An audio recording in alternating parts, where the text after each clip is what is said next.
आज आपण सर्वांना आवडणारे मऊ लुसलुशीत असे दहीवडे कसे करायचे ते बघणार आहोत। दहीवडे छान मऊसूद असले ना की खावेसे वाटतात, पण त्यासाठी ना वड्यांचं टेक्स्चरही योग्य असणं गरजेचं आहे। आपण वड्यांसाठी जे बॅटर करतो ते करताना काय काळजी घ्यायची या सगळ्या गोष्टी व्हिडिओमध्ये सविस्तर सांगितलेल्या आहेत, त्यामुळे व्हिडिओ शेवटपर्यंत नक्कीच बघा। इथे मी 1 वाटी उडदाची डाळ आणि त्यात 2 चमचे मूग डाळ असं दोन्हीही भिजत घातलं होतं। एक 5 ते 6 तासासाठी आपण दोन्ही डाळी छान भिजवून घ्यायच्या आहेत। तुम्हाला नसेल आवडत मुगाची डाळ घालायला तर फक्त उडदाची डाळ घातली तरी देखील चालेल, पण मुगाच्या डाळीने ना वडे छान हलके येतात। आता आपण ही डाळ मिक्सरला बारीक वाटून घेणार आहोत। आता डाळ वाटताना पाण्याचा कमीत कमी वापर आपल्याला करून घ्यायचा आहे। फार वड्यांसाठीचं मिश्रण हे पातळ नसायला हवं, तर आपण डाळ अशीच साधी प्लेन ही वाटून घेणार आहोत आणि व्यवस्थित बारीक ती वाटून घ्यायची, फार जाडसर डाळ वाटायची नाही। आता आपण सगळी डाळ ही वाटून घेऊयात। तरी ती सगळी डाळ वाटून झालेली आहे। आता आपल्याला दुसरी स्टेप करायची आहे, म्हणजे यात थोडंसं आपल्याला हिंग घालून घ्यायचं आहे। तुम्ही बघू शकता अगदी चिमूटभर हिंग घालायचं आहे आणि चवीप्रमाणे यात मीठ घालून घ्यायचं आहे। या दोनच साहित्य आपल्याला इथे घालायचे आहेत आणि आता आपण डाळ हाताने छान अशी फेटून घेणार आहोत। आता डाळ फेटून घेताना एकाच दिशेने फेटून घ्यायची आहे। या छोट्या छोट्या गोष्टींकडे आपण लक्ष दिलं ना की पदार्थ हा चुकतच नाही। तर आता ही वाटून घेतलेली डाळ आपण छान 5 ते 6 मिनटं एकाच दिशेने फेटून घेऊयात, जेणेकरून त्यात हवा भरून पीठ छान हलकं होऊन जाईल। तर एकाच दिशेने व्यवस्थित फेटून घेऊयात आणि एक 5-6 मिनटं सलग फेटून झालं ना की मग आपण एका वाटीमध्ये पाणी घेऊयात आणि त्यावर थोडासा पिठाचा गोळा हा घालून बघूयात।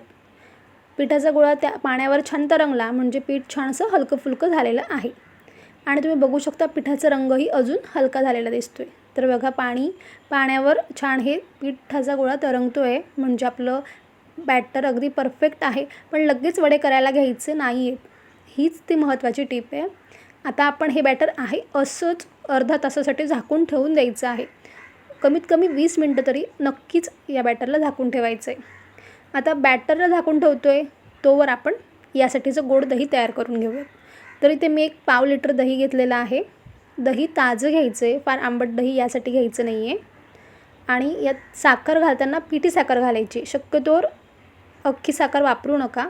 तर इथे मी 2.5 चमचे साखर घालून घेते। तुम्हाला ज्याप्रमाणे गोड आवडत असेल त्याप्रमाणे तुम्ही साखरेचं प्रमाण ठरवून घेऊ शकता। यात अगदी चवीप्रमाणे मीठ म्हणजे थोडंसं, आणि आता हे दही देखील आपल्याला छानसं फेटून घ्यायचे। इथे मी चमच्यानेच फेटून घेते, तुमच्याकडे विस्कर असेल तर तुम्ही त्यानेही फेटून घेऊ शकता। आणि दही आपल्याला छान असं स्मूथ फेटून तयार करून घ्यायचं आहे, म्हणजे जोवर आपलं पीठ मुरतं आहे ना तोवर आपण हे दही वगैरे करून तयार केलं ना किंवा पुढचं काम आपलं सोपं होतं। दही तयार झालं आहे, याला फ्रीजमध्ये ठेवून देऊयात। आणि आता वडे तळण्यापूर्वी दुसरी अजून एक स्टेप करायची, ती म्हणजे आपल्याला एका बाउलमध्ये कोमट पाणी रेडी ठेवायचं आहे, कारण आपण यात वडे हे भिजवून घेणार आहोत। तर यात चवीप्रमाणे मीठ घालायचं आहे आणि अगदी चिमूटभर हिंग घालायचं आहे। असं आपल्याला हिंगाचं कोमट पाणी तयार करून ठेवायचं आहे आणि हे पाणी तयार झालं की लगेच आपण वडे तळण्यासाठी घेऊयात। तर आता वडे तळताना आपण काय गोष्टी लक्षात ठेवायला हव्यात की आता 20 मिनटं झालेली आहेत, आपण बॅटर बघूयात। आता बॅटरला चुकूनही आपल्याला फेटून घ्यायचं नाही, ही गोष्ट अगदी महत्त्वाची आहे आणि ती लक्षातच ठेवायची आहे। बॅटरला हात लावायचा नाही आहे। आता आहे तसंच आपण पीठ घेऊन याचे वडे तळून घेणार आहोत, अजिबात त्याला फेटायचं नाही आहे। कढईमध्ये मी तेल गरम करण्यासाठी ठेवून दिलेलं होतं, मध्यम आचेवर व्यवस्थित तेल तापवून घ्यायचं आहे।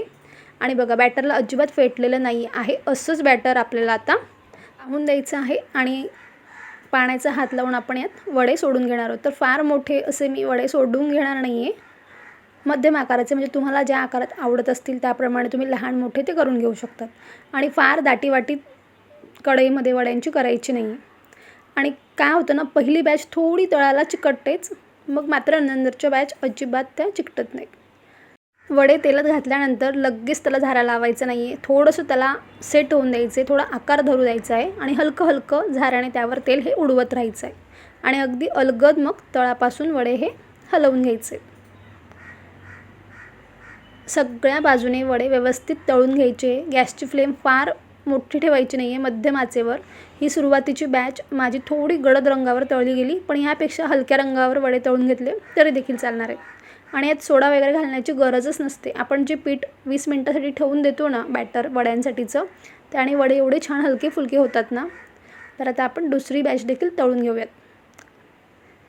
दुसऱ्या बॅचमध्ये थोडे जास्त वडे घातले तरी चालतात, कारण आपल्याला एक तेलाचा अंदाज आलेला असतो. तर दुसरी बॅच फार गडद रंगावर मी तळणार नाही आहे. तर बघा, आपण हलकं हलकं त्यावर तेल उडवत राहायचं आहे. आणि दुसरी बॅच देखील इथे तळून झालेली आहे. वडे आपण काढून घेऊयात. तर मी ते थोडेच वडे तळून घेणार आहे. आणि आता हे वडे तळून झालेले आहेत, तर त्याला लगेच आपण मगाशी जे हिंगाचं कोमट पाणी करून ठेवलेलं होतं त्यात घालून घ्यायचं आहे. आणि एक 8 ते 10 मिनटं याला छान व्यवस्थित भिजू द्यायचं आहे. पाणी फार गरम नसावं याची मात्र आपल्याला काळजी घ्यायची. एक 10 मिनटं पुरेसे होतात. 10-15 मिनटं तुम्ही वड्यांची क्वांटिटी किती ठेवली त्यावर ते डिपेंड आहे. तर आता एक 10 मिनटं झालेली आहेत आणि वडे बघा छान असे फुललेले आहेत. छान त्यांनी पाणी शोषलेलं आहे. आता आपण याला हलकंच हातावर दाबून घेणार आहोत. फार घट्ट दाबायचं नाही आहे, फार अगदीच कोरडे ते करायचं नाही आहेत आपल्याला. अगदी हलका हाताचा दाब देऊन आपल्याला वड्यातलं जास्तीचं पाणी हे काढून घ्यायचं आहे. बघा, फार घट्ट नाही पिळायचे, अगदी हलक्या हाताने त्यातलं पाणी आपल्याला काढून घ्यायचं आहे. इतके छान मऊसूत होतात ना हे वडे. आता यांना आपण प्लेटमध्ये काढून घेऊयात. आणि मगाशी जे आपण फ्रीजमध्ये गोड दही करून ठेवलेलं होतं ते यावर घालायचं आहे. चुकून तो व्हिडिओ माझ्याकडून डिलीट झाला. आता दही घातल्यानंतर यावर थोडीशी मी जिरेपूड घालते आहे आणि अगदी थोडंसं लाल मिरची पूड घालते आहे. तुम्ही यावर हिरवी आणि लाल चटणी तीही घालू शकता. त्याचा व्हिडिओ ऑलरेडी अपलोड केलेला आहे चॅनलवर, नक्कीच जाऊन बघा. आणि बघा, अगदी छान मऊसूत इझिली तुटतोय असा वडा झालेला आहे. चवीला अगदी भारी लागतो. करून बघा. आणि वड्याच्या बॅटरची जी ट्रिक मी तुम्हाला सांगितली ना ती नक्कीच वापरून बघा. अतिशय सुंदर त्यामुळे ना मऊसूत असे वडे तयार होतात. तर ह्या दही वड्याची रेसिपी तुम्ही नक्कीच ट्राय करून बघा. कशी झाली हे कमेंट्समध्ये कळवा. व्हिडिओ आवडला तर नक्कीच व्हिडिओला लाईक करा आणि जास्तीत जास्त व्हिडिओ शेअर करा. आणि अशाच छान छान रेसिपीजसाठी मराठी चव चॅनलला पटकन सबस्क्राईब करा. पुन्हा भेटूया छानशा रेसिपीसोबत. तोपर्यंत धन्यवाद.